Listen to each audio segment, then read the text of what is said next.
Hello, ladies and gentlemen. This is Eddie Marcus, once again, spokesman and advocate of basic human rights for all people.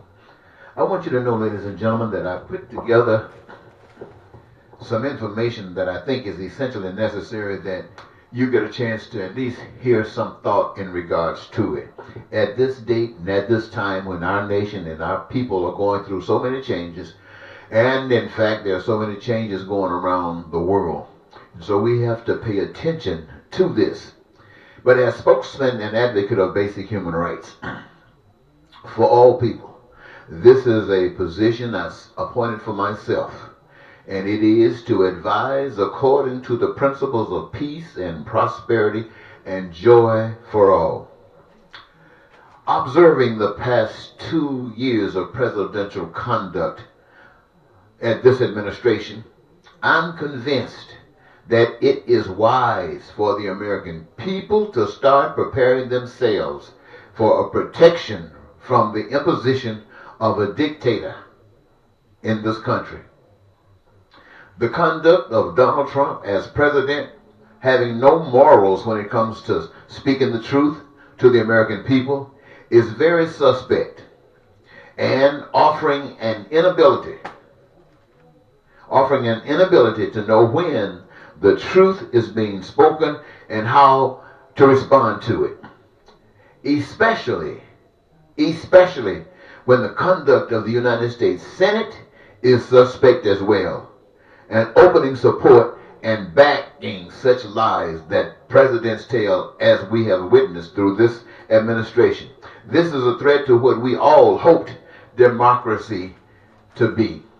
Ladies and gentlemen, also I'd just like to mention some stuff that's going down in Venezuela. You see, there's a crisis there, a real crisis. You see the people are absent food, they're panicking, government seems broken down, they're at odds with one another, a divided government, a divided system, and many of them are packing their bags trying to run other places. But I want you to be aware, ladies and gentlemen, the kinds of things that happen sometimes that causes the disruption of nations like that. You know, most of you don't know anything about it because you're so busy trying to put bread on the table, you don't have a chance or even a thought about what's going on behind the scenes. But it is evidence, ladies and gentlemen, that many nations that possess resources like Venezuela, oil, and I heard the president talking about the gold and other resources that they have, and how other nations might want to come by and take advantage of a power that is not strong enough to prevent a bigger power from coming in. And most of the times that is authorized through the disruption of government by supporting an opposition to the party in power.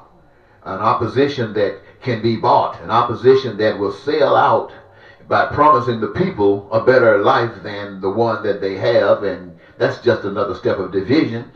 And those who usually have their hands tied into the system going to support the system, and those who seem to be losing out a little bit are going to go against and stand with the opposition.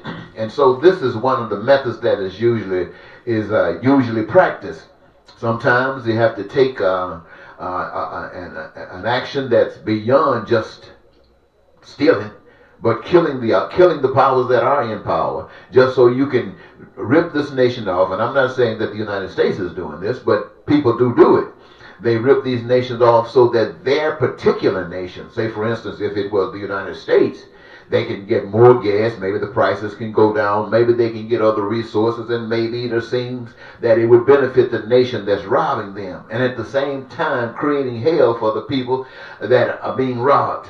So ladies and gentlemen, you have to be aware of the possibilities and pay some time to think about some things that could possibly be happening, and stop just playing videos and laughing and talking and drinking and smoking and trying to have sex. You're going to have to start paying some real attention to the things that's happening in life if you don't want to get caught up in that same old bag. And I said that to you because in research I found that this stuff happens all across certain countries, especially in Central America, and it is nothing that's new.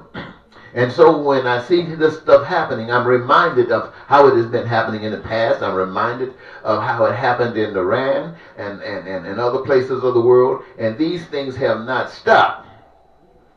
Now, another crisis that comes out of that, if you find these people who've had their governments broken, you've had disruption come in, and now people are running for their lives, where are they going to go? Now, it would be strange if the people who have been robbed run to the shores of the nations that robbed them, trying to get in for cover, and they build a wall, and there is no cover. You just been robbed and left to be scattered out, killed, die, whatever. It doesn't matter to the people that do the things to you that they do.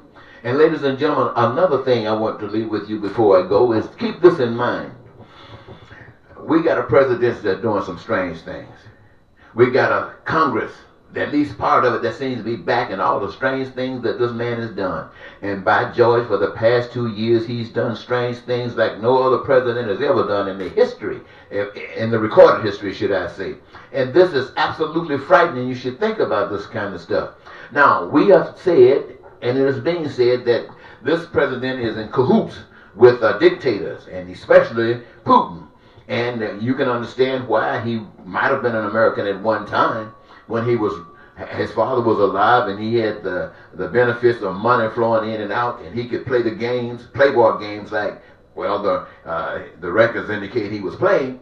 But it also indicated that things got complicated, where the banks and things didn't trust him anymore. They had heard all kinds of lies. They saw he was a con artist, and so they just wanted to disassociate themselves from him.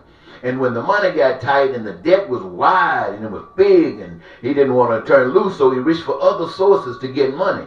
Now his son has said, and the records indicate, that the money came flowing in from Russia. Now, I'm not saying that it didn't or did, but if it did, it gives some kind of understanding why this president might be trying to be so humble and appreciative of Putin and the things that they might be able to achieve. That's what we see. We don't know what's going on behind closed doors. You say he doesn't allow any information to be given out, so that's another reason you should think about that.